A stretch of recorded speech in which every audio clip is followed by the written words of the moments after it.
Government की main source of income क्या है? आपके और मेरे द्वारा दिया गया टैक्स। और क्या आप ये जानते हैं कि हमारी इकोनॉमी में बहुत सारे ट्रांजैक्शंस है या बहुत सारी एक्टिविटीज है जो अनडॉक्यूमेंटेड है। तो इसको प्रिवेंट करने के लिए गवर्नमेंट ने बहुत सारे एमएनएसटी प्रोग्राम्स लॉन्च किए हैं। तो आज का यही हमारा टॉपिक है। Welcome to Jurisar. मैं मारिया पालीवाला आज आपको बहुत सारी टैक्स एमएनएसटी स्कीम्स के बारे में बताऊंगी with a special emphasis on MNST scheme 2024। MNST scheme government हर 5 साल में एक बार लॉन्च करती है और इस स्कीम का बेसिक ऑब्जेक्टिव ये रहता है कि सबसे पहले जो टैक्स नॉन कॉम्प्लायंसेस के इश्यूज है उसको एड्रेस करना, दूसरा फटाफट से टैक्स रिकवरीज करना और तीसरा लॉन्ग टर्म में टैक्स कॉम्प्लायंसेस को इनहैंस करना। गवर्नमेंट ने सबसे पहला एमएनएसटी प्रोग्राम 2013 में लॉन्च किया जिसका नाम था वॉलंटरी कंप्लायंस एनकरेजमेंट स्कीम 2013। फिर उसके बाद 5 years लेटर 2019 में सबका विश्वास legacy dispute resolution scheme 2019 launch किया और अभी रिसेंटली 2024 में गवर्नमेंट ने एमएनएसटी स्कीम 2024 लॉन्च करी। अब 2029 में गवर्नमेंट क्या लॉन्च करती है, कौन सी स्कीम लॉन्च करती है, वो हमको देखनी है।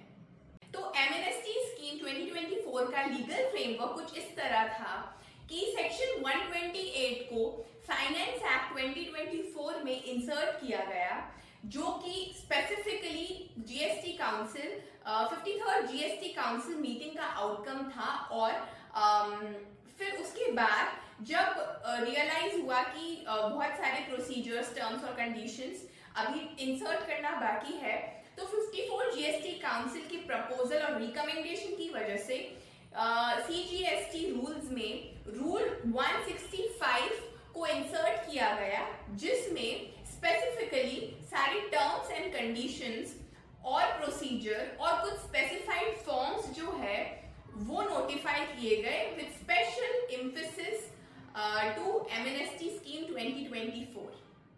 आइए समझते हैं सेक्शन 128 जो स्पेसिफिकली एमएनएसटी स्कीम से डील करता है वो क्या कहता है। तो किसी भी केस में पहले ऑडिट, असेसमेंट या फिर स्क्रूटनी होता है, उसके बाद नोटिस या स्टेटमेंट इशू होते हैं, उसके बाद एडजुडिकेशन में या तो वो पेंडिंग है या तो ऑर्डर पास हो गया है। पर अगर वो पेंडिंग है तो सेक्शन 128 सब क्लॉज ए में एमएनएसटी स्कीम अवेल कर सकता है। इन केस अगर ऑर्डर पास हो गया है तो उस केस में अपील फाइल करी। अपील अगर पेंडिंग है तो सेक्शन 128 सब क्लॉज बी में वो एमएनएसटी स्कीम को अवेल कर सकता है। पर इन केस अगर ऑर्डर फाइल हो गया, ऑर्डर पास हो गया है, तो उस केस में अगर वो order pending in writ petition या बिफोर ट्रिब्यूनल है तो उस केस में सेक्शन 128 ए के सब क्लॉज सी में वो एमएनएसटी स्कीम का जो रेमेडी है या जो बेनिफिट है वो क्लेम कर सकता है। एमएनएसटी स्कीम की एलिजिबिलिटी क्या है, कौन इस स्कीम को अवेल कर सकता है? तो कोई भी जिसको सेक्शन 73 सब क्लॉज 1 में शो कॉज नोटिस मिला है या कोई भी जिसको सेक्शन 73 सब क्लॉज 3 में कोई स्टेटमेंट दिया है या फिर कोई भी एडजुडिकेटिंग अथॉरिटी ने ऑर्डर पास किया है, तो उस केस में एमएनएसटी स्कीम अवेल कर सकते हैं। इंपॉर्टेंट चीज ये है कि सेक्शन 73 है क्या। तो सेक्शन 73 टैक्स डिटर्मिनेशन से डील करता है। उसमें अगर प्रॉपर ऑफिसर को ये लगता है कि कोई भी टैक्स पे नहीं किया है, टैक्स नॉट पेड और टैक्स शॉर्ट पेड और एररनेस रिफंड हुआ है या फिर आईटीसी रॉन्गफुली यूटिलाइज हुआ है या अवेल्ड हुआ है किसी भी कारण की वजह से, पर याद रहे वो कारण ये नहीं होने चाहिए fraud, misrepresentation, suppression of fact और मिसस्टेटमेंट। इनके कारण कोई भी जो टैक्स है वो इवेड नहीं हुआ होना चाहिए। तो ये स्कीम कौन से फिनेंशियल ईयर्स के लिए एप्लीकेबल है?